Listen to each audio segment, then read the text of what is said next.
মোৰ অন্য এটি বিশেষ দিনলৈ সকলোকে স্বাগতম জনাইছোঁ।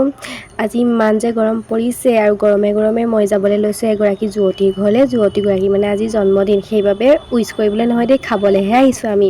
আৰু এতিয়া আমি আহি আছোঁ, এয়া ঈশান দা, এয়া সত্যদা আৰু ছোৱালীজনী গৰিমা, চিনিটো পায়ে চাগে।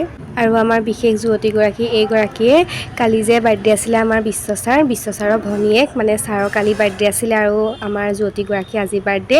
সেইটো হিচাপত চাবলৈ গ'লেতো এদিনৰ সৰু, তেন্তে ছাৰৰ ভনীয়েকে হ'ল আৰু দিয়কচোন। তেজৰনো কিয় মনৰ সম্পৰ্ক হ'লেই হয় ন।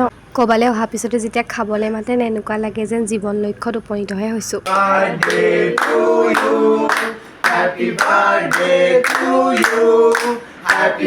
জীয়েকে যে 20 বছৰত ভৰি দিলে, মাকে হেনো নাচি নাচিহে বাৰ্থডে কেক খাব। তাইজনী আমাৰ বহুত মৰমৰ, সেইকাৰণে আমাৰ পৰিয়ালটোৰ ফালৰ পৰা তাইলৈ এটি বিশেষ উপহাৰ। আজি বহুত দিনৰ মূৰত মই টিউচনলৈ আহিছোঁ। আজিলৈ ভিডিঅ'টো ইমানতে সামৰিছোঁ, কাইলৈ আকৌ লগ পাম।